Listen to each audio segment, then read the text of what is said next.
Sir Thomas Cook finally collapsed over the weekend. It was a voluntary liquidation for this UK company. One big story that is grabbing the headlines around the world. Thousands of tourists were trapped, where Thomas Cook and others says they were trying to bring everybody back home into Britain. One big story. How is the media in the UK reporting the collapse of Thomas Cook, and what is the way forward for this company, very critical to tourism and whatever travel and all that in the UK and around the world? Let's bring in Juliana Olayinka, my colleague from our London studios, bright and early, to take us through this morning. Juliana, you're the one watching all of this over the weekend. Last Friday, we were talking about torturing Thomas Cook. Now, it finally closed shop. Voluntary liquidation. Bring us up to speed at this moment.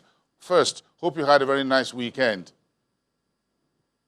Good morning, Bosun. I did have a nice weekend. It's safe to say that the 160,000 UK tourists abroad who went on holiday with Thomas Cook, they won't be feeling the same way. Those last gasp talks to try and rescue the 178-year-old tour operator failed, and the UK Civil and Aviation Authority have confirmed that Thomas Cook will cease to trade. It's a big story. We've got some newspapers here, and I suppose in the UK, what they've been running with is the human cost of corporate failure, which very many people do know about. There are almost 200,000 people that are stranded, and trying to get these people back home is going to be the biggest repatriation effort the British government have had since World War II. So big story. The Guardian, which is a kind of lefty newspaper, they've gone with Thomas Cook to collapse. Again, they're talking about the human interest, the fact that 21,000 jobs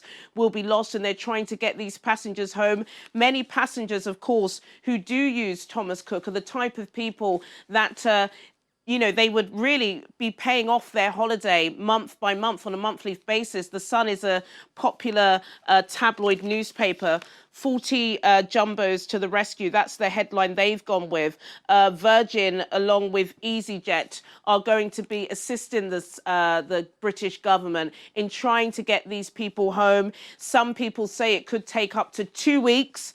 And some of these hotels abroad have turned into refugee camps. That's not my words. That's the words of some of the people who have been speaking to the media today, purely because there are just so many people that have nothing to do, but they haven't paid for extra accommodation. Again, the Daily Mail, very popular online newspaper, they've gone with 160,000 people facing a fortnight of Thomas Cook chaos. So the British government are involved now.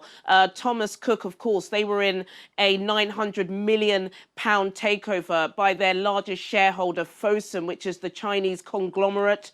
They pulled out in the last minute. The chief executives of Thomas Cook were scrambling, trying to get £200 million. They even went to the British government late last night and they said they were out. So it's a big story, of course, and it is dominating headlines, as you can see, Bosun. Yes, a big chaos in the kitchen of Thomas Cook there. But as we look at it, the ordinary folks are the ones who's going to get bumped in all of this. It's quite an unfortunate story. So where are we on this? How's the market playing out this morning? Very quickly, we have about a minute, Juliana. Well, of course, if your competitor fails, you gain. So the FTSE this morning was up by 6 points. Big jumpers, TUI, that's their online rival. They jumped 8% this morning. EasyJet up by 5%. Ryanair up by 2.9%. And the pound at the moment is flat against the dollar, trading at just above $1.24. Thank you, Juliana. Let's develop these stories in the afternoon when we meet together over Business Incorporated at 1:30. Thank you so much. See you in the afternoon. Juliana Olayinka from our London studios.